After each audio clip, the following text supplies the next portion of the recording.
what should colleges do about these demonstrations, right? Because the way I see it is when you go to college, you're not there as an equal. This is like parents and kids. So when colleges says, well, we're going to negotiate with the students. No, there are rules. You follow the rules or you bear the consequences. But obviously there's a lot more involved in this issue, right? Because Biden has to be sensitive. I just saw a stat that 8 out of 10 voters, young voters, disapprove of the way Biden is handling the war. So it's a real tough issue here. So what say you? I agree with you. I think the adults in the room, this is just the tip of the spear, that this has been building on so many other issues where you have the inmates running the asylum. You need to have people who are supposed to be teaching what is factual, just getting ramshot over by people wanting to scream and not have logical debates. And that's a problem. I mean, I'm all for protests. That's what our First Amendment is for. But for a lot of these colleges, they are private property. A lot of them are private universities. And so they can make their own rules on trespassing and things like that. I think the screaming and in some cases, physical abuse against pro-Israel or against Jewish students is horrific. And administrators are not doing enough. And the other thing is that the screaming and the lack of just ability to, I like to say to young people, there's a difference between expressive communication and persuasive communication. And they're so stuck in the expressive communication that they're not persuading anybody. And part of maturing and becoming an adult is learning, the difference, and learning when you're in a democracy, you're actually supposed to try to win people to your side instead of just smacking them over the head and saying you're stupid and trying to bully them, basically. I think these students are bullies at the end of the day. Well, and again, you have a right to protest. Okay, you don't have a right to harass, impede, haze, all this stuff. And this is private property. And another thing that I have to say that just has really gotten under my craw. You notice that all these students are wearing masks. Why are they wearing masks, right? We're 2 years plus past the pandemic. Well, it turns out that it used to, and this makes a lot of sense, in most states, if you were going to protest, it was illegal to wear a mask because you can't hide your identity.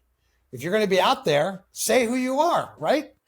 That's the way I feel. It's like political giving. You want to give a lot of money? That's what bugs me about the super PACs. It's the anonymity. It's not the amount of money that they give. Have the guts to say who you are. And now, because since COVID, a lot of these states, particularly New York, have laws where you can wear masks outside when you protest. And so it's given these students the cloak of anonymity, which I think they don't deserve.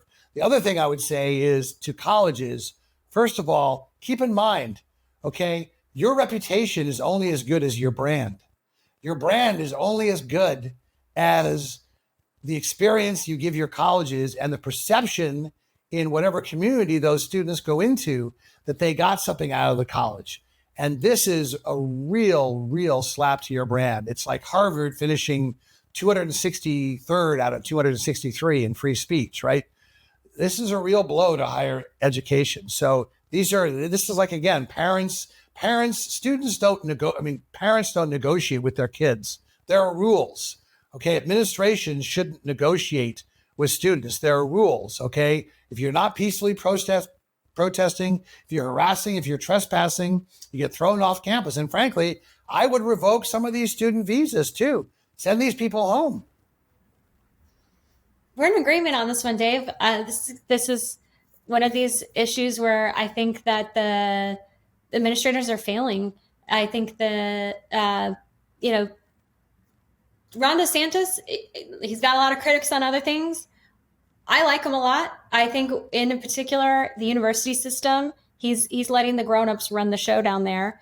And I think the federal government, I don't think Biden will, but maybe if there's a new sheriff in town, that they should, for colleges that are not providing a safe environment, especially for their Jewish students, they should revoke federal funding for these students, take away their federal loans, take away their ability to go on the backs of the taxpayers, and especially for like the idea of loan forgiveness for these students.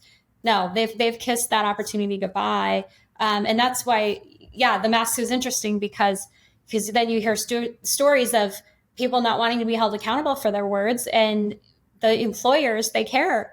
Winston and Strawn, one of the big law firms, they withdrew an offer from a law student who had basically said that it was good for Hamas to go and murder innocent civilians.